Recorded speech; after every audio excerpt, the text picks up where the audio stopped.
제목으로 말씀을 나누려고 합니다. 제가 산상수훈을 설교하면서 예수님의 중요한 화두, 구제, 기도, 금식을 설명했었죠. 그런데 구제할 때, 기도할 때, 금식할 때 중요한 원칙이 있다고 했습니다. 그것은 바로 뭐냐면 은밀함이에요.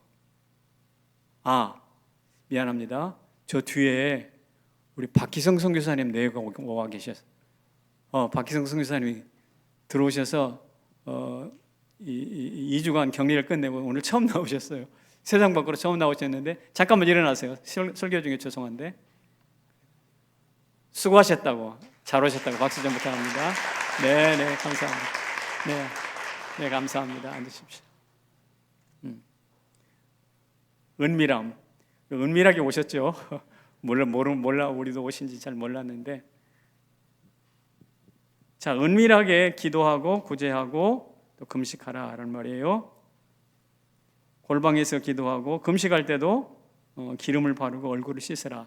지난주의 말씀이었죠. 그런데 오늘 본문에도 이 은밀함의 원칙은 계속됩니다. 어떻게 계속되냐면 너희를 위하여 보물을 어디에 쌓아두라? 하늘에 쌓아두라 라고 말씀하고 계세요. 여러분, 하늘이 무엇입니까? 여러분, 하늘에 대해서 잘 아세요? 하늘의 정체를 잘 아시냐고? 아니요. 하늘은요, 비밀에 쌓여 있는 공간입니다. 하늘이야말로 은밀한 곳이 아니겠어요? 좀과 동록, 도둑은 물론이거니와 인간의 지혜와 인간의 술수가 접근할 수 없는 하나님만의 신령한 공간이거든요. 그래서 저는 하늘나라를 이렇게 이야기합니다. 뭐라고요? 접근 불가의 딱지가 딱 붙어 있는 곳이 바로 하늘이거든요. 자, 그렇다면 하나님은, 우리 주님은 왜 이렇게 은밀함을 강조하시는 것일까요? 왜 재물을 은밀한 하늘에 쌓아두라라고 말씀하시면서 은밀함을 강조하는 것일까요? 그 이유는 지난주 제가 말씀드렸던 것과 똑같습니다. 첫째는 하나님의 존재 방식이 은밀하시기 때문에 그래요. 우리가 하나님께 드리는 헌금인데 은밀한 하나님께 은밀한 제물을 드리라, 그런 뜻이 포함되어 있거든요. 자, 그래서 바울의 이야기를 한번 들어보겠습니다. 바울, 시작. 은밀한 가운데 있는 하나님의 지혜를 말하는 것으로. 자, 은밀한 가운데 있는 하나님의 지혜다 그랬어요. 하나님의 지혜는 은밀한 가운데 있어요. 그렇다면 하나님의 지혜가 은밀한데 하나님이 자체가, 하나님 자신이 노출될 수는 없잖아요. 하나님의 지혜가 은밀하시다면 하나님 자신도 은밀한 가운데 계시다는 거예요. 자, 야고보도 이것을 좀 완곡하게 다른 면으로 표현합니다. 시작. 그가 변함도 없으시고 회전하는 그림자도 없으시니라. 하나님을 표현하신 건데 하나님 변함도 없으세요. 회전하는 그림자도 없으세요. 그래서 그분의 자취를 추적할 수 없는 비밀에 쌓여있는, 은밀한 곳에 쌓여있는 존재다라는 이야기입니다. 그러니까 인간의 지혜 밖에 계신다, 회전하는 그림자도 없으셔서 추적 불가능한 은밀한 존재다라는 것입니다. 따라서 그런 하나님이 계신 하늘에 보물을 쌓는다면 우리의 보물도 은밀하게 해야지. 우리의 보물을 쌓는 방식도 은밀해야지. 나 자랑방, 깃발처럼 흔들어가면서 나 헌금했어, 여러분 기뻐해 주세요, 알아주세요, 이게 아니라는 뜻입니다. 우리 성남제일교회가 그런 은밀한 헌금하시는 분들이 참 많이 있는 것을 참 자랑스럽게 생각합니다. 자, 그렇다면 오늘 여기 보면 보물이라는 말이 나와요. 보물을 땅에 쌓아두지 말고 하늘에서. 보물이 그렇다면 뭘까요? 보물이 도대체 뭘까요? 국어사전에 보니까 보물을 이렇게 정의를 하고 있습니다.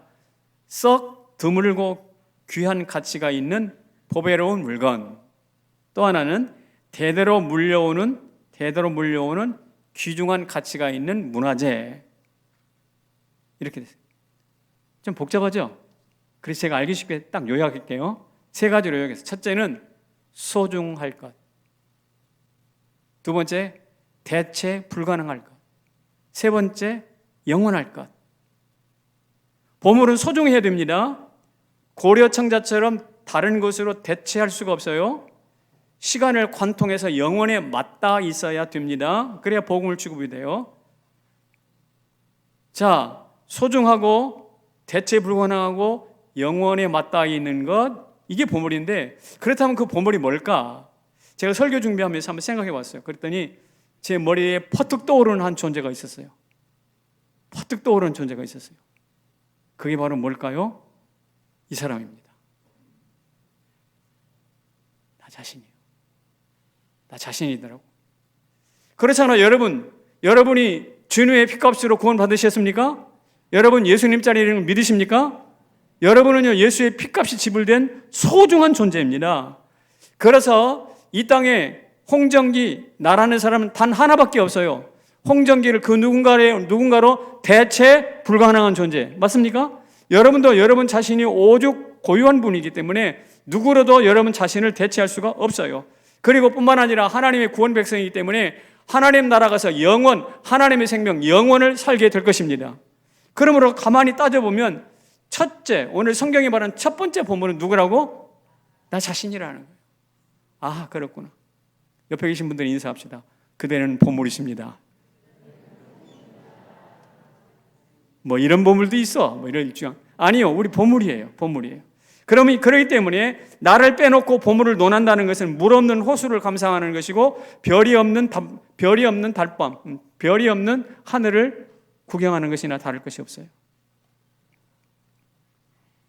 그런데 여기 보물을 많은 사람들은, 성경을 읽는 많은 독자들은 무엇으로 해석하느냐? 나 자신으로 해석하기보다는 재물로, 돈으로 해석합니다. 왜 그러냐면 오늘 본문의 말씀 나와 있는 이 말씀 때문에 그래요.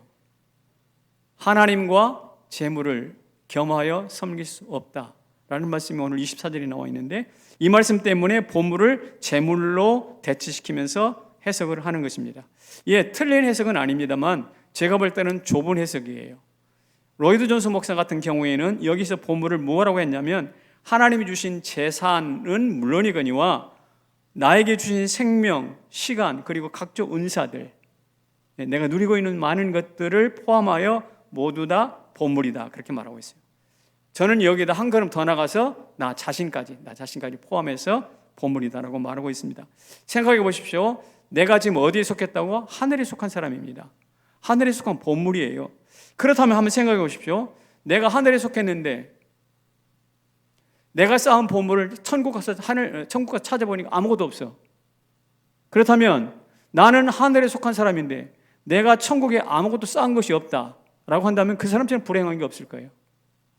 그래서 주님이 말씀하십니다. 너희가 하늘에 속한 존재니까 너희 재물을 어디에 쌓아라? 하늘에 쌓으라는 이야기예요. 그러니까 우리 재물을 하늘에다 뭐 저금하는 그런 개념이 아니라 내가 어디 갈 테니까, 하늘 갈 거니까 너희 재물도 그때 가가지고 하나님 앞에 헌금하고 또 시간 드리고 예배 드리는 이 모든 것들이 너희 그때 가서 만나야 되잖아. 그 결과를. 이런 뜻입니다. 내가 하늘에 있는데 내가 쌓은 보물이 하늘이 없고 저 땅에서 썩어버렸다면 얼마나 허무하겠나, 이런 뜻입니다. 그러므로 우리가 어디에 재물을 어디에 쓰고 어디에 쌓느냐라는 것은 대단히 중요합니다. 사람들은 보물을 이렇게 하늘에 쌓고 어디에 쓸 것인가를 고민하는 것보다는 그냥 내가 가진 재물을 안전하게 보관하는 데만 관심이 많아요. 어디에 쌓느냐 이런 것들은 생각하지 않는 것 같습니다. 그래서 은행 금고 있잖아요. 은행 금고, 보물 이렇게 다 보관해주는 은행 금고가 이렇게 성황을 이룬대잖아요. 하지만 은행에 안전하게 보관하는 것은 바르게 쓰는 것도 하늘에 쌓는 것도 아닙니다. 주님은요 명확히 말씀하십니다. 너희 보물을 네가 하늘에 갈 것이니까 네 보물도 하늘에 쌓아라. 보물을 쌓을 최적의 위치가 하늘이라고 명백히 가르쳐 주셨습니다. 그러므로 오늘 이 시간에 여러분이 갈 곳이 하나님 나라가 분명하다면 이 시간 여러분의 인생과 시간과 모든 것 어디에 쌓으시라고요? 하늘에 쌓으시기를 주님의 이름으로 축복합니다. 자, 그렇다면 이제 우리가 생각해 봐야 될 것이 하늘과 땅에 도대체 무슨 차이가 있는데, 요거 한번 생각해 봐야 될 필요가 있습니다. 우리 주님 말씀은 우리가 우리의 보물을 쌓을 곳이 하늘이다. 그러니까 보물과 하늘이 가장 잘 어울린다, 이런 뜻이거든요. 이유는 세 가지입니다. 하늘에는 무엇이 없느냐? 세 가지가 없어요. 시작. 좀. 동록, 도둑. 다시 한번. 좀, 동록, 도둑. 요것들 나쁜 것들이거든요. 요거. 좀은 옷을 상하게 합니다. 이 옷이라고 하는 것은 무엇을 통칭하냐면 우리가 우리의 몸과 관련된 옷을 걸치는 몸과 관련된 우리의 모든 필요를 통칭하는 것이 옷입니다. 그런데 좀은요 이 옷을 파괴해버려요. 저 어렸을 때 정말 할머니가 오래된 벽장 저 깊은 곳에서 옷을 하나 꺼냈는데 그게 아마 삼배였던 걸로 기억합니다. 삼배였는데 보니까요 냄새가 나요. 좀이 먹은 거예요. 그리고 푸석푸석합니다. 냄새가 나가지고 먼지가 푸석푸석 날립니다. 만져봤더니 슬슬 부스러질 정도로 그렇게 오래된 것이에요. 그러니까 옷을 넣어놨는데 오래 후에 꺼내보니까 좀이 먹어서 먼지 덩어리더라고. 재물도 말이에요. 재물도 이 땅에 두면 이처럼 어느 날 먼지로 보내버리고 훌훌 날아가 버리는 그러한 퇴색이 나타납니다. 그러면 동록은 뭔가? 동록은요 놋그릇에 쓰는 녹이라는 것을 알고 계시죠? 그러니까 이것은 놋그릇이라고 한다면 당시 놋그릇은 굉장히 큰 귀중한 사치품이었어요. 그렇다면 이 동록은 무엇이냐? 우리가 누리고 있는 수많은 사치품들을 갉아먹는 것이거든요. 이게 아주 독한 종자 아닙니까? 좀도 독하지만 이 쇠까지 갉아먹는 동록은 아주 독한 존재인데 이것들이 말입니다. 우리의 필요한 것들을 다 갉아먹고 나중에는 녹슬고 아무것도 없이 분해시켜버린단 말이죠. 세월에 녹슨다는 말이 바로 그 말입니다.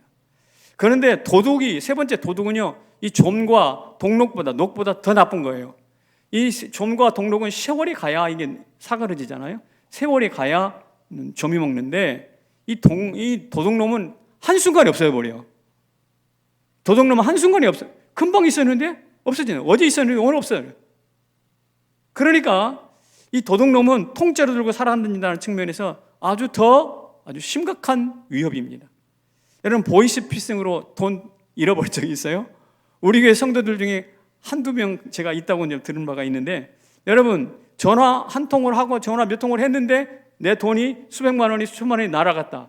이것처럼 허무하고 황망한 것이 없을 거예요. 여러분 땅에 보물을 쌓는다는 것은 이처럼 치명적이고 황망합니다. 여러분 보이스피싱 당해서 허무한 것처럼 땅에 하늘 날아가가지고 내가 쌓아놓은 재물이 없다, 쌓아놓은 보물이 없다 그러면 아마 그와 비슷한 허무감이 있지 않을까요? 한번 생각해 보셔야 됩니다. 주님은 오늘 이 세 가지 명백한 위험을 적시하시면서 얘들아 너희는 너희 보물을 어디에 쌓아라? 하늘에 쌓아라고 말씀하십니다. 자 그러면 하늘에 쌓으면 어떻게 될까? 하늘에 쌓으면 어떻게 될까? 이거 궁금하잖아요. 빌립보에 보면 이런 말씀이 나와 있어요. 같이 읽습니다. 시작. 너희가 준 것을 받음으로 내가 풍족하니 이는 받으실 만한 향기로운 재물이요 하나님을 기쁘시게 한 것이라. 나의 하나님이 그 풍성한 대로 너희 모든 쓸 것을 채우시리라. 아멘입니다. 여기 보면 빌립보 성도들이 사도 바울의 필요를 채웠습니다. 향기로운 제물로 채웠다고 그랬어요. 향기로운 제물로 바울의 필요를 채웠어요. 그랬더니 바울이 말하기를 나의 하나님이 그 풍성한 대로 너희 모든 것을 채우시리라. 다시요. 나의 하나님이 그 풍성한 대로 너희 필요도 모든 필요를 채우시리라. 그렇습니다. 이 말은 무슨 말이냐면 나의 연약한 드림이, 나의 부족한 드림, 좀 먹고 녹 먹을 그런 연약한 드림이 하나님의 풍성한 채움을 촉발시킨다는 거예요. 다시 나의 드림이 하나님의 채우심을 촉발한다 이 말입니다. 이 사실을 믿으시길 바랍니다. 그럴 때 우리가 어디에다가 쌓는다고요? 하늘에다 쌓게 됩니다. 잠언에도 이런 말씀이 있어요. 잠언 말씀에도 보면 이는 나를 사랑하는 자가 무엇을 얻어서? 재물을 얻어서 그 어디를 채워요? 그 곳간에 채우게 하려 함이니라 그랬어요. 이게 무엇이냐? 나의 사랑하는 자 주의 백성들이 자기 재물을 얻어가지고 곳간에 가득가득 채우게 하시는 것인데 그것은 무엇이냐? 우리가 하나님께 싸울 때, 하늘에 싸울 때 그런 일들이 나타나게 된다는 것이죠. 우리가 바라던 그림 아닙니까? 성경에 수많은 인물들이 이런 삶을 경험했어요.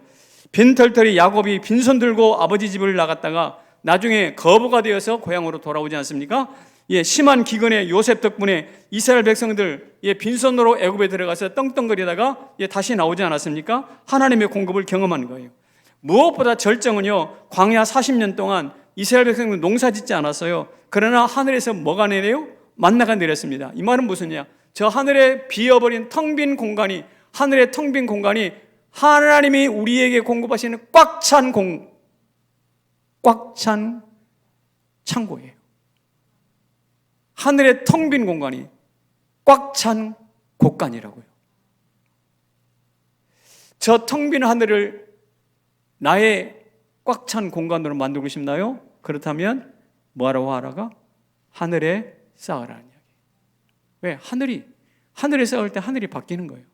하늘의 의미가 바뀌어요. 뜻이 바뀌어요. 나에게는 텅 빈 공간이 아니라 무엇으로? 꽉 찬 곳간으로 바뀌어요.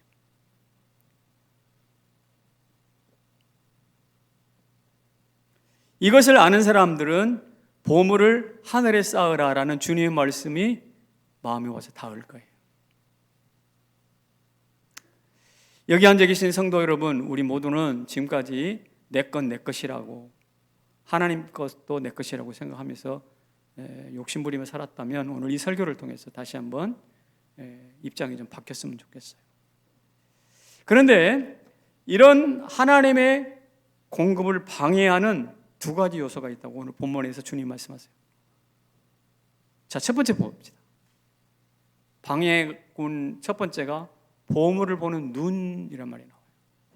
오늘 읽어봤지만, 본문을 읽어보셨지만 여러분 아시는 바와 같이 갑자기 하늘에 쌓은 보물 이야기를 하다가 눈 이야기가 나오죠. 아까 읽으면서 그런 생각 안 했어요? 왜 갑자기 주님께서는 갑자기 눈 이야기를 하실까? 왜 눈이 밝으면 몸도 성할 것이고 눈이 어두우면 몸도 함께 어둘 것이다?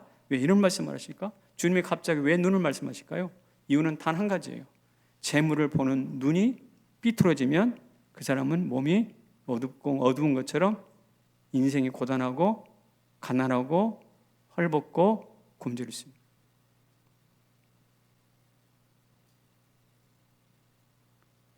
눈이 굉장히 중요합니다. 재물을 보는 눈을 좀 고치시는 게 굉장히 중요한데, 그래서 주님이 여기 눈 이야기를, 제가 며칠 전에 오늘 아침에도 말이에요, 이게 안경을 안 쓰고 왔어요, 교회를. 이러고 왔어요. 그럼 저는 이게 설교 못 합니다. 이게 한 2달 전에도 제가 안경을 안 쓰고 왔는데요, 그날 하루 종일 힘들었어요. 책을 봐야 되는데 이 안경 없이 보이지는 않잖아요. 그래서 제가 비상용으로 제가 사다 놓은 게 있거든요. 그게 바로 2만 원 돋보기예요. 한번 사진 한번 볼래요? 저게 2만 원 굉장히 큰 거예요. 저게 안경을 안 쓰고, 지금 안경 안 썼잖아요. 안 쓴 상태에서 저걸 보는데, 아, 이거 내가 벌써 이 나이가 됐구나라는 것도 생각 들 뿐만 아니라 저게 잘 안 보여요, 사실은. 뭐 글씨가 이렇게 울퉁불퉁하고 우울해져 보이고 참 불편해. 하루 종일 힘들었어요. 그러면서 느낀 것이 뭐냐면 책이 나빠서 안 보이는 게 아니라 내 눈이 문제라는 거예요. 안경이 없고 눈이 없으면 아주 얼마나 불편한지 몰라요. 역사 속에서 여러분 공산주의라는 말이 있었잖아요. 커뮤니즘. 공산주의는 재물을 바라보는 시각이 독특합니다. 뭐냐면 빈부격차가 많으니까 강제로 뺏어가지고 있는 사람과 뺏어가지고 가난한 사람께 나눠주자. 이게 공산주의의 통치 원리거든요. 여러분 그것을 가지고 실제로 해보니까 어땠습니까? 수많은 사람들이 피눈물을 흘리고 수많은 사람들이 가난을 겪고 수많은 사람들이 어떻게 됐나요? 하향평준화된 이 국가 생산성이 떨어져가지고 모든 사람들이 굶주리게 돼버렸잖아요. 그러니까 어떻게 됐나요? 재물을 바라보는 눈을 고치지 않으니까 그 나라가 전부 다 가난뱅이가 돼버리는 거예요. 그래서 오늘 주님이 뭘 말씀하시는가? 눈을 고치라는 눈 이야기 하셔요. 그렇게 하시는 이유가 거기 있어요. 그렇다면 자본주의는 괜찮은가? 자본주의도 냉혹하기는 마찬가지예요. 이윤 추구를 맨 앞에 우선하다 보니까 사람이 소모품이 돼버려요. 빈부격차는 역시 갈수록 커지는 것 같습니다. 공산주의든 사회주의든 자본주의든 재물을 보는 눈이 왜곡되니까 사회가 삐뚤어지고 인간이 왜곡되는 것이죠. 그래서 사람들이 점점점 수전노. 일전도수도 하면 남을 위해서 쓰지 않고, 또 어떤 사람은 낭비벽이 생겨요. 그래가지고 있으면 펑펑 써버리고 말아요. 예, 이렇게 수전노든 낭비벽이 있던 사람이든 이 사람들의 특징이 무엇인가 하면 하늘이 없다는 거예요. 하늘이라는 개념을 머리에 두지 않는다는 거예요. 그러다 보니 그 사람들 하늘에 쌓겠어요, 안 쌓겠어요? 안 쌓죠. 하늘이 없는데 무슨 하늘을 쌓겠어요? 그래서 주님이 눈을 고쳐라라는 이야기를 하고 계십니다. 두 번째 주님이 장애물로 우리에게 가르쳐 주신 것이 이것입니다. 같이 볼까요? 시작. 기울어진 기울어진 저 저울추 이야기를 하고 있는 거예요. 뭐라고 말씀하시는가? 너희가 하나님과 재물을 겸하여 섬기지 못하느니라. 그러니까 하나님께로 가든지 재물로 가든지 뭐 한다? 균형 치우치게 돼 있다. 인간은요, 착각하면 안 됩니다. 나는 돈을 제대로 쓸 수 있어. 균형 잡힌 저울추야. 아닙니다. 천만에 그렇지 않습니다. 인간의 판단력은 그렇게 믿을만 하지 않습니다. 실만하지 않아요. 철학자 울리라는 사람이 있는데 역사를 바라보면서 인간의 오류를 이렇게 탄식했어요. 뭐라고 했느냐? 인간은 왜 그토록 오랫동안 노예제도와 인종차별을 허용했을까? 노예제도와 인종차별이 최근에 해결된 거 수만 년 역사 속에서요. 이것이 해결된 것이 몇 년 안 돼요. 몇 년 안 돼. 왜 그렇게 긴 세월 동안 노예 사람을 그렇게 막 짐승처럼 부려먹고 너는 인간도 아니야. 돌덩이처럼 취급하는 이 인종차별이 왜 이렇게 오래 했을까라는 것에 대하여 탄식을 하면서 무엇인가 인간의 가치 판단이 그만큼 왜곡됐다는 것을 이야기를 했습니다. 미국의 유명한 투자가 조지 소로스라는 사람이 있는데 한국에 대해서 일본에 대해서 굉장히 호평을 해가지고 유명해졌죠. 그 사람이 이런 말을 했습니다. 뭐냐? 이 사람은 투자가인데요. 신자유주의가 영원하지 않다. 다수가 동의한 신념체계일 뿐이다. 그러므로 언젠가는 곧 이 자본주의라는 체제도 수명을 다할 것이다. 그 사람은 자본주의의 혜택을 가장 많이 본 사람이에요. 투자해가지고 돈 제일 많이 번 사람이에요. 그럼에도 불구하고 자기가 돈 번 이 자본주의 체제는 온전한 것이 아니다라고 명백하게 이야기를 하고 있어요. 무슨 뜻이냐면 눈이 잘못되니까 잘못된 정보를 가지고 판단하는 가치체계도 왜곡되어 있다는 뜻이에요. 기울어져 있어요. 여러분 실제로 주머니에 돈 있을 때하고 없을 때하고 태도가 달라요? 똑같아요? 달라요. 돈 없으면 기죽어요. 어디든지 나가고 싶지 않아요. 그러나 돈 생기면 괜히 나가고 싶어요. 뭐 사 먹고 싶어요. 친구들한테 야 내가 한 잔 살게. 내가 뭐 한 턱 낼게. 이래가지고 어깨를 편다고 하지 않습니까? 무슨 뜻인가요? 돈이 바로 우리의 태도와 신념체계를 그만큼 바꿀 수 있다는 거예요. 그래서 이 말씀을 전곡을 찔러주셨어요. 주님이 보물이 있는 곳에 내 마음도 있느니라. 물질 숭배하니까요. 사람들도 아나무 있는 사람 많잖아요. 여러분 제가 그래서 묻습니다. 여러분들 돈을 여러분의 가치 판단을 따라서 성경의 가치 판단을 따라서 잘 쓸 수 있나요? 잘 쓸 수 있기를 바라지만 실제로 그렇지가 않다는 거예요.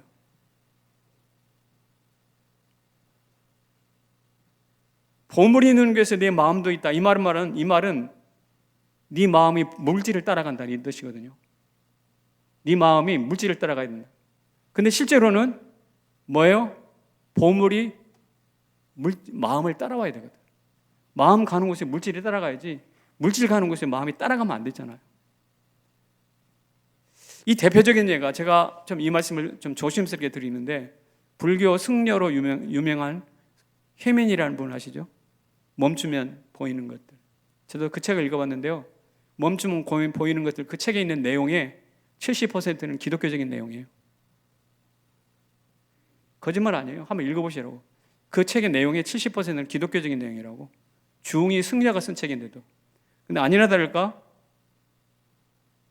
서울하고 뉴욕에다가 뷰 좋은 집을 두 채 사놨다고 그런 얘기를 하잖아요. 여러분 뉴스를 엊그제 보았을 거예요. 심지어 그 양반하고 한 끼 밥 먹는데 1,000만 원 내고 밥 먹는 사람이 있대요. 어저께 봤어요, 저는 그걸. 그 사람이 유명세가 있는 사람인지는 모르겠는데 어쨌든 한 끼 밥 먹는데 1,000만 원 내고 그 1,000만 원을 가지고 뭐 가난한 사람을 도왔다고 하긴 하지만 여러분 살펴보세요.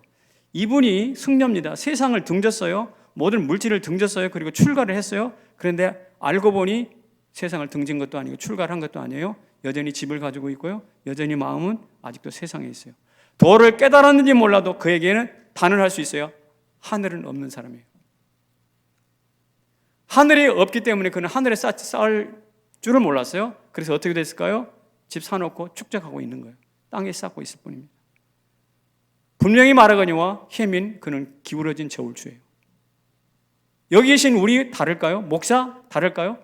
크게 다르지 않다고 생각합니다. 눈 잘못됐어요? 가치 판단 저울추 흔들어졌어요. 기울어졌어요. 이래서 우리 주님이 말씀하십니다. 하늘에 쌓으라고. 같이 한번 읽어보겠습니다. 그 사람이 하늘이 있는가 없는가는 이렇게 할 수 있어요. 하늘이 있는 사람은 뭐가 다르다? 소비가 달라요. 소비 사회학이라는 송호경 서울예대대학교 교수님이 쓰신 책이 있는데 그 책 앞부분에 보면 소비를 보면 그 사람을 안다라고 나왔어요. 돈 쓰는 거 보면 그 사람 됨됨이 알 수 있다는 거예요. 그 서두에 뭐라고 그랬냐면 사람은요 살려고 한턱을 낸대. 그리고 잘난 체 하려고 한턱 낸대. 남과 다르려고 한턱 내. 나는 너하고 달라. 나는 남과 같으려고 한턱. 나는 너하고 한 팀 되고 싶어. 뭐 이런 이야기. 그러니까 이 한턱 내는 이 속에는 생존, 우월, 차별, 동일시의 욕구가 숨어 있다고 합니다. 그런데 그러려고 막 서로 잘난 체하고 한턱 내면서 막 나는 이래, 너는 근데 뭐야? 이런 식으로 막 칼질하고 판을 갈아치고 이런 일들이 너무나 많은데 여러분 하늘이 있으면 하늘에 있어서 한 눈을 들어 하늘을 본 사람이라고 한다면 그 세상에 잘난 체가 무슨 의미가 있겠고 남과 조금 다르면 무슨 의미가 있고 남과 한 동아리가 되면 무슨 의미가 있겠어요? 예, 남과 달리 좋은 차 타러 다니면 무슨 의미가 있겠어요? 예, 남과 달리 좋은 가방, 구찌 가방 가지고 수백만 원짜리 그거 들고 다니면 무슨 의미가 있겠느냐고요. 오늘 우리에게 진정 필요한 것은 무엇이냐면 진정 필요한 것은 내가 왜 이 땅에 와 있는지 하나님이 이 땅에 우리를 보내신 소명이요 사명입니다. 이것을 붙잡는 사람은 소비 형태가 달라요. 엊그저께 신문에 원로 사학자 한영우 씨가 있는데 이분이 평생 책을 모았어요. 책을 모았는데 장세가 10,000권이에요. 10,000권. 엄청난 차로 몇 트럭분입니다. 그리고 거기에는 국사학자이기 때문에 소중한 여러 자료들이 있는 책인데 그 평생 모은 책을 국사편찬위원, 이분이 국사편찬위원장도 하셨어요. 거기다가 기증을 합니다. 이분은 국사를 연구하는데 일생을 보냈어요. 그리고 그 결과물을 기증합니다. 그 글을 읽으면서 제가 생각해 봤어요. 아, 이 사람은 사명을 아는 사람이구나. 아, 이 사람은 하늘이 있는 사람이구나. 옛말에 땅이 낸 부자는 3대를 못 가지만 하늘이 낸 부자는 누대를 간다 그랬어요. 힘으로 벌어먹으면 겨우겨우 살겠지만 은혜로 빌어먹으면 영원을 산다. 제가 엊그제 설교했던 내용이에요. 기억하십니까? 여러분, 그래서 제가 여러분 앞에 이렇게 정중하게 묻습니다. 뭐라고 묻는가? 이렇게 묻어요. 당신에겐 하늘이 있습니까? 하늘이 있다면 이처럼 탐욕스러울 수 없을 거예요. 탐욕스러울 수가 없을 거예요. 하늘이 있다면 이처럼 나 혼자 먹지는 않을 거예요. 하늘이 있다면 이렇게 가난한 자를 멸시하지는 않을 거예요.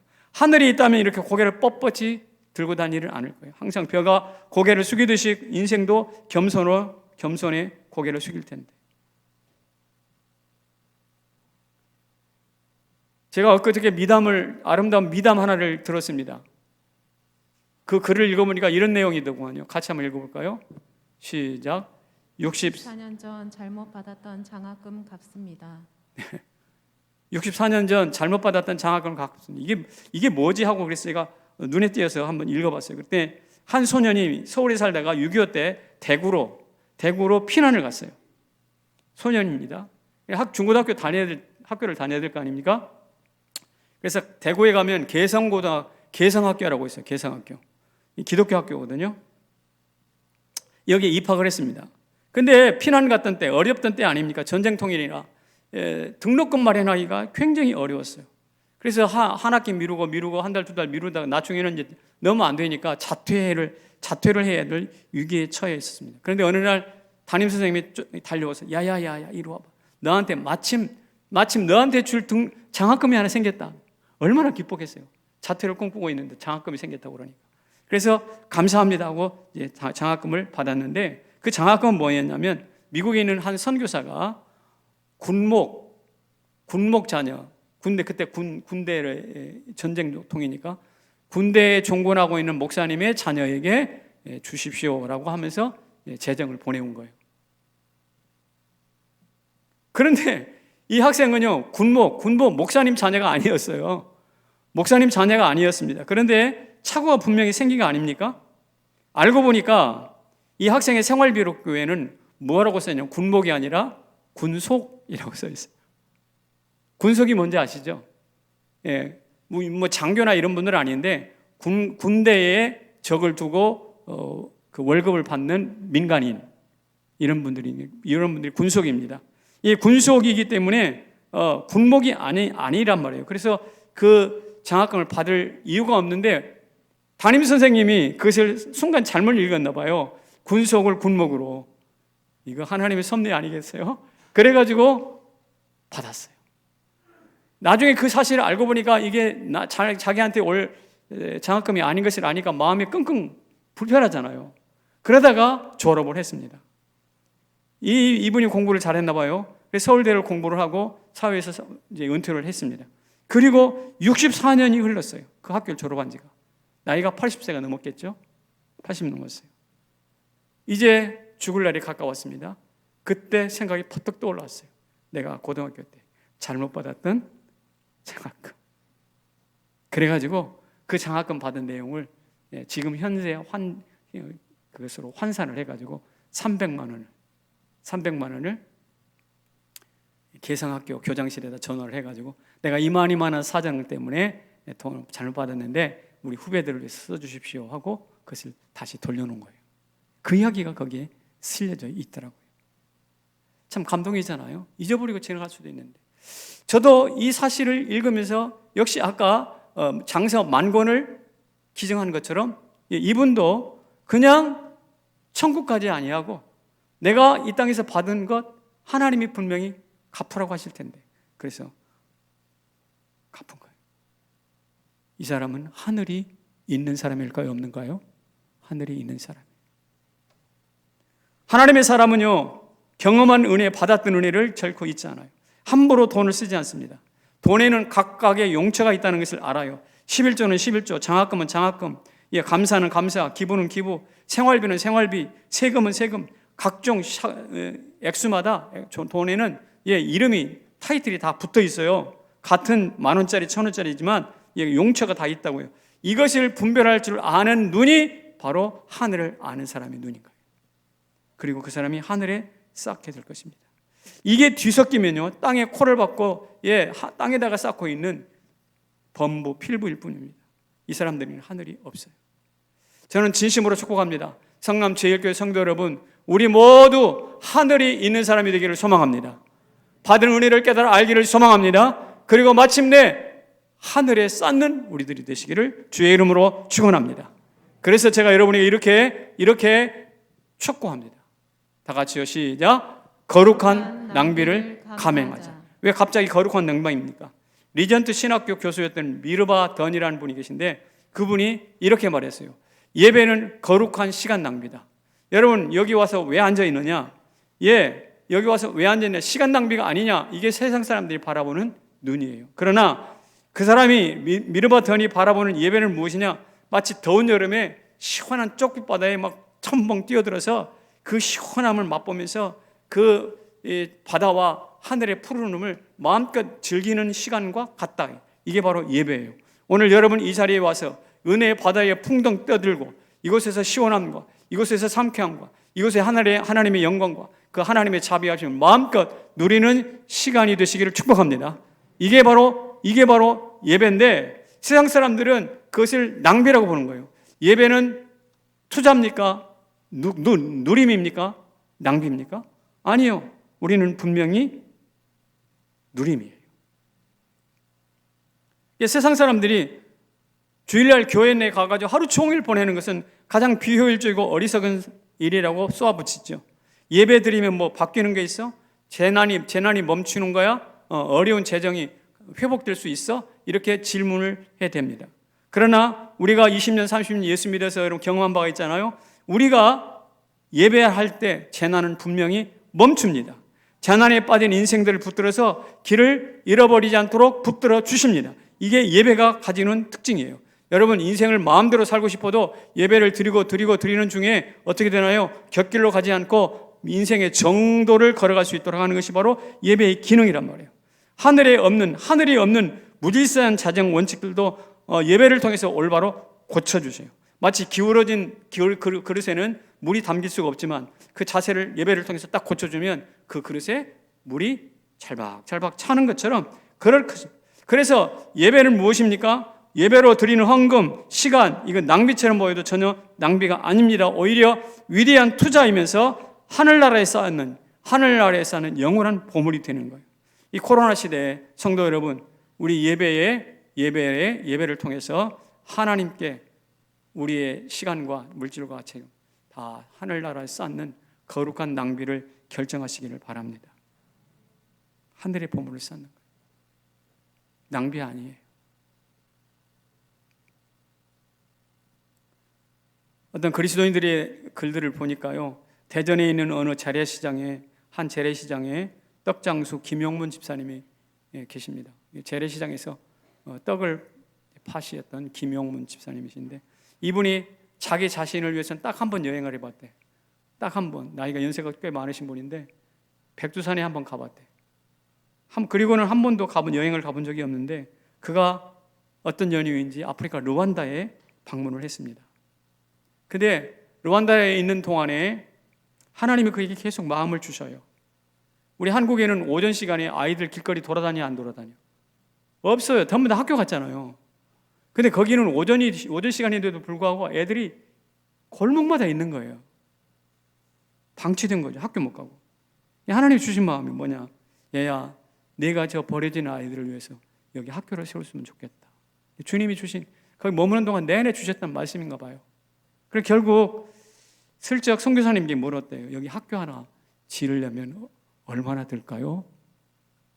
선교사님이 생각하다가 못 들어도 1억은 들지 않을까요? 그렇게 이야기를 했대요. 1억. 적은 돈이 아니잖아요. 이분은 원래 IMF 때 탈탈 털어먹고 대전이라는 그 생소한 곳에 가가지고 떡집을 열어가지고 그대로 기반을 닦은 사람이고, 자기 손주가 있는데 잘 자라다가 어느 순간 장애 판정을 받았어. 발달장애 판정을 받았어. 말을 잘 못해. 그래서 계속 치료해가지고 조금씩 해서 이제 소통이 가능한 단계까지 나왔어요. 이런 생각을 가만히 해보니까, 아하, 내가 은혜로 살아왔는데, 그러면서 결단합니다. 학교 제가 지어서 봉헌할게요. 속내가 뭐냐면, 떡집 하나님이 주신 건데, 떡집 내가 매매할 거예요. 떡집 매매해가지고 여기 있는 학생들을 공부시키면 얼마나 좋겠는가. 이런 글들을 읽으면서 제 마음속에 아까 말씀드린 것 똑같아요. 이 사람에게는 무엇이 있다? 하늘이 있다. 이 사람에게 하늘이 있다. 성남지역교회 성도 여러분, 우리 모두에게도 하늘이 꽉 막힌 것이 아니라 하늘이 열리시기를 축복합니다. 하늘이 있어야 돼요. 그럴 때 우리는 그 하늘에 쌓을 수가 없습니다. 하늘이 없으면 하늘에 못 쌓아요. 여기 앉아 계신 여러분들도 지금 하늘에 쌓는 분들 많아요.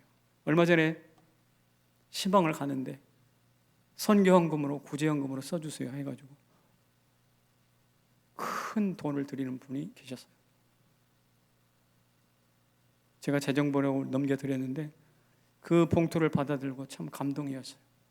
이분들은 하늘이 있구나. 하늘이 책임지시겠구나. 다시, 하늘이 있어서 하늘이 책임지시는 가정들 되시고 개인들 되시기를 축복합니다. 우리 성남 제1교회 하늘이 열린 교회 되기를 소망합니다. 그래서 하늘의 보물상가 하늘이 책임지는 교회될 줄로 믿습니다. 결론을 맺겠습니다. 우리 교회에 장학금을 많이 줬어요. 근데 우리 교회에 장학금을 많이 줬는데 그 장학금 받고 어디론가 사라져버린 청년들 많아요. 학교 다닐 때 장학금 받았는데 장학금 받고 지금 우리 교회 안 나오는 친구 많아요. 그래서 낭비한 걸까요? 아니라고 생각합니다. 나오든 안 나오든 그게 중요한 게 아니에요.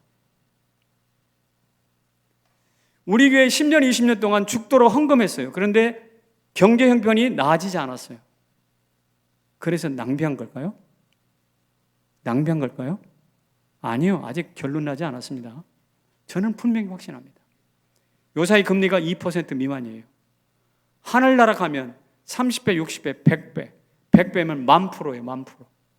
10,000%의 특별 금리가 여러분들을 위하여 기다리고 있음을 믿으시기 바랍니다.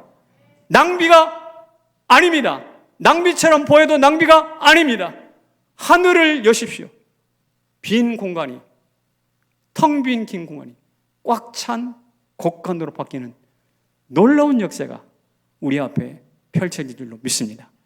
따라서 하늘에 쌓으십시오. 일어나십시다.